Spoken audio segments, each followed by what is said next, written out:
Di dunia yang dipenuhi oleh informasi seperti sekarang, kemampuan untuk mencari tahu sesuatu bukan lagi keistimewaan, itu sudah jadi standar.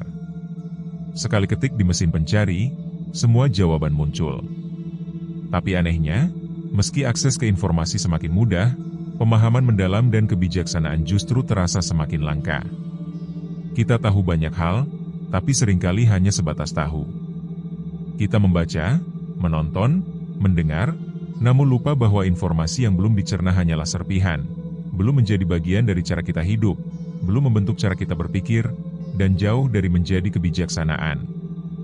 Untuk benar-benar mengubah informasi menjadi kebijaksanaan, kita harus melewati 3 proses penting: menyaring, merenung, dan mengaitkan. Tanpa itu, kita hanya akan jadi pengumpul data, bukan pengolah makna.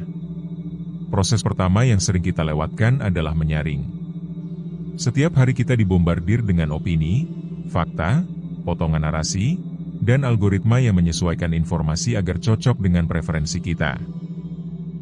Tapi kebijaksanaan dimulai dari keberanian untuk memilah mana yang benar-benar penting. Ini bukan soal menolak informasi, tapi menolak ilusi bahwa semua informasi bernilai sama. Kita perlu belajar memilih mana yang relevan, mana yang layak direnungkan, dan mana yang hanya akan memenuhi pikiran tanpa arah. Dalam proses menyaring ini, kesadaran akan bias kita sendiri sangat krusial.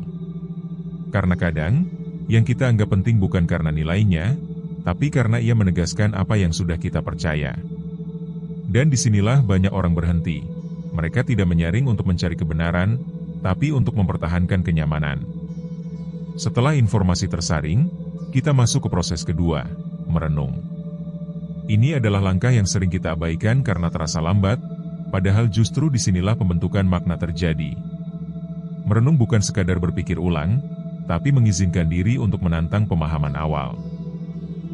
Ini bisa berarti membiarkan ide berdiam dalam pikiran kita selama beberapa waktu, membiarkannya berbenturan dengan pengalaman hidup, dan melihat apakah informasi itu bertahan atau justru berubah bentuk. Dalam dunia yang serba cepat, merenung adalah tindakan revolusioner. Karena kita terbiasa ingin tahu sekarang, paham sekarang, selesai sekarang.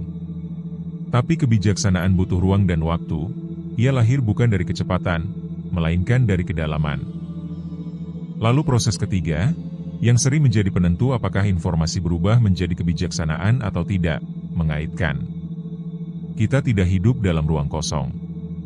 Pengetahuan hanya jadi bermakna ketika kita bisa menghubungkannya dengan pengalaman kita, nilai-nilai kita, bahkan emosi kita. Mengaitkan berarti membawa informasi itu masuk ke dalam diri kita dan bertanya, apa artinya ini untuk hidupku? Atau, bagaimana ini bisa membantuku membuat keputusan yang lebih baik?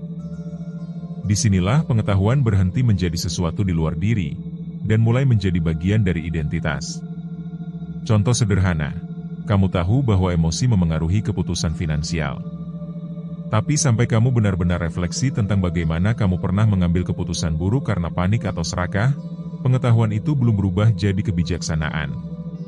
3 proses tadi, menyaring, merenung, mengaitkan, adalah landasan dari perjalanan menuju kebijaksanaan.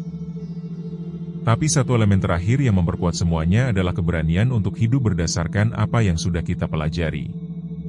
Banyak orang tahu teori berpikir kritis, tahu cara mengelola emosi, tahu pentingnya komunikasi jujur, tapi tetap saja tidak menjalankannya dalam hidup sehari-hari. Kebijaksanaan sejati baru muncul ketika pengetahuan tidak hanya disimpan di kepala, tapi menjadi lensa untuk melihat dunia dan bertindak di dalamnya. Dan kadang, itu berarti berani berbeda dari orang lain, berani mengakui bahwa dulu kita salah, atau berani mengambil keputusan sulit karena kita tahu itu yang benar. Kebijaksanaan bukan sekadar tahu apa yang benar, tapi juga komitmen untuk melakukannya, meskipun berat. Pada akhirnya, perjalanan mengubah informasi menjadi kebijaksanaan bukanlah proses instan. Ia tidak bisa dipercepat dengan menonton lebih banyak video atau membaca lebih banyak buku, jika tanpa kesediaan untuk mengolahnya secara sadar. Tapi ketika kita benar-benar berkomitmen menjalani prosesnya, informasi yang tadinya hanya lewat bisa menjadi fondasi hidup yang kuat.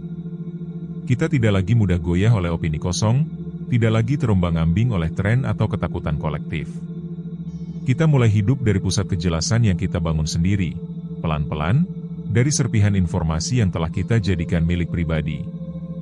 Dan dari sanalah, kebijaksanaan tumbuh, bukan sebagai hiasan, tapi sebagai kompas.